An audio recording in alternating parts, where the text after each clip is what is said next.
Selamat pagi, Bapak, Ibu, dan Saudara. Kita bertemu kembali melalui satu hati, sapaan Tuhan tiap pagi. Pagi ini kita akan merenungkan firman Tuhan dalam Matius 9 ayatnya yang ke-28 sampai dengan 29. Dan sekaligus persiapan kita hendak menerima perjamuan kudus. Sebelumnya, marilah kita berdoa. Tuhan, pagi ini kami datang ke hadirat-Mu, menaikkan pujian syukur kami. Kalau Tuhan sudah membangunkan kami di pagi hari dengan kesegaran dan kesehatan pemberian Tuhan. Dan kami bersyukur kalau dalam kegiatan ini, kami hendak memulainya dengan merenungkan sabda Tuhan melalui kesaksian Matius 9 ini. Kiranya Tuhan berkenan memberkati dan menyertai kami. Dalam Kristus Yesus Tuhan kami naikkan doa kami ini. Amin. Firman Tuhan pagi ini akan dibaca oleh adik kita Rian, pra-remaja GKJ Condong Catur. Silakan adik Rian membacanya. Bacaan firman Tuhan pagi ini terambil dari kitab Matius 9 ayat 28 sampai 29 yang demikian. Setelah Yesus masuk ke dalam sebuah rumah, datanglah kedua orang buta itu kepadanya, dan Yesus berkata kepada mereka, "Percayakah kamu bahwa aku dapat melakukannya?" Mereka menjawab, "Ya Tuhan, kami percaya." Lalu Yesus menjamah mata mereka sambil berkata, "Jadilah kepadamu menurut imanmu." Demikianlah firman Tuhan. Terima kasih, Dik Rian. Tuhan memberkati. Dari bacaan ini diberi tema terbuka di hadapan Tuhan. Bapak, Ibu, Saudara, persoalan hidup tidak bisa kita hindari. Setiap orang pasti mengalami dalam hidupnya persoalan yang satu belum selesai, muncul persoalan lain. Dan belum terselesaikan juga muncul masalah lain lagi. Dan inilah yang terjadi dalam kehidupan kita. Dalam menghadapi pergumulan atau permasalahan hidup itu, kita sudah berdoa kepada Tuhan. Setiap hari kita memohon pertolongan Tuhan agar Tuhan menolong dan melepaskan masalah dan pergumulan dari kehidupan kita. Namun ternyata seolah-olah kita dicuekin, kita didiamkan. Tuhan tidak mendengar dan tidak bertindak apa-apa. Kita merasa seolah-olah Tuhan tidak mengasihi kita. Tuhan tidak mengabulkan permohonan kita. Mungkin dalam situasi yang demikian ini, iman kita menjadi goyah. Kita menjadi ragu-ragu, apakah Tuhan itu ada? Apakah Tuhan itu mengasihi saya? Dan sebagainya. Saudara, memang Tuhan kadang tidak segera memberi jawaban kepada kita. Terlalu mudah jika Tuhan melakukan hal itu.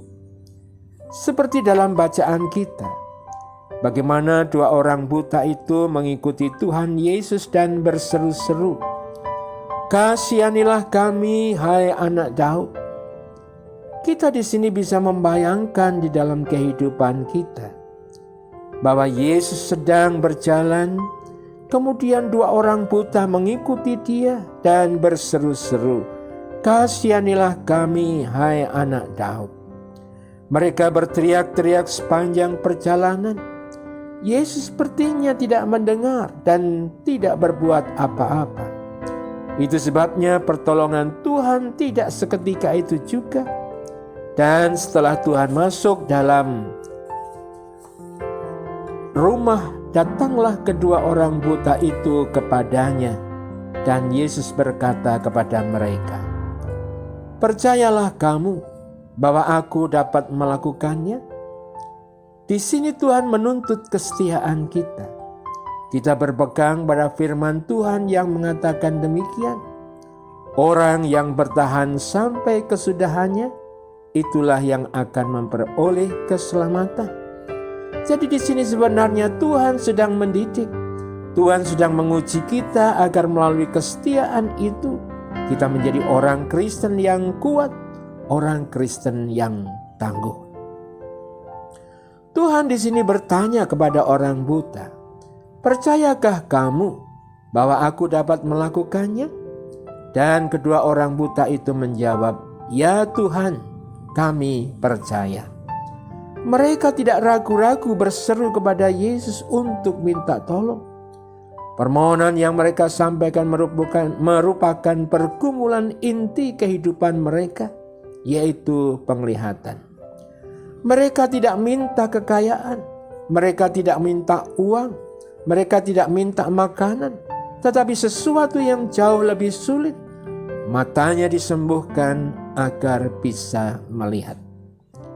Akhirnya, ketika seruan permohonan mendapat perhatian dari Yesus, dengan penuh semangat mereka menjawab pertanyaan Yesus, "Ya Tuhan, kami percaya." Oleh karena iman mereka, maka mujizat pun terjadi dan mereka menjadi sembuh. Kesembuhan bukan karena kehebatan kita semata-mata, namun anugerah Tuhan. Tuhan terus berkarya dalam setiap proses kesembuhan. Di dalam karyanya di dunia, Yesus selalu menyembuhkan si penderita sakit.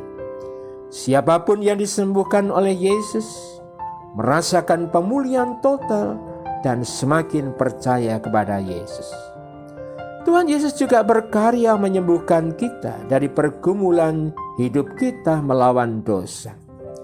Manusia yang karena keterbatasannya tidak mampu melawan dosa dan digantikan oleh manusia Yesus, di mana Yesus menderita sengsara, mati di kayu salib. Darah pengorbanan Yesus telah melenyapkan dosa dari dalam hidup kita, sehingga kita menjadi manusia yang telah disembuhkan dan diselamatkan. Karya pengorbanan kita di kayu salib inilah yang hendak kita peringati dan kita rayakan dalam sakramen perjamuan kudus pada Minggu 6 Desember 2020 pada Advent kedua. Oleh karena karya Kristus inilah kita akan menyambut seperti kedua orang buta ini yang penuh kerinduan mengikuti Yesus untuk disembuhkan. Kita juga datang dengan penuh kerinduan agar hidup kita senantiasa ada dalam naungan dan lindungan Tuhan. Pertanyaannya, apakah dalam setiap permasalahan dan pergumulan kehidupan yang kita alami, kita senantiasa mengandalkan kuasa Tuhan Yesus? Apakah kita mau terbuka dan percaya kepada Tuhan Yesus? Jika mau terbuka dan percaya kepada Tuhan Yesus, maka kita akan senantiasa merasakan berbagai kebaikan dan berkat dari Tuhan Allah. Amin.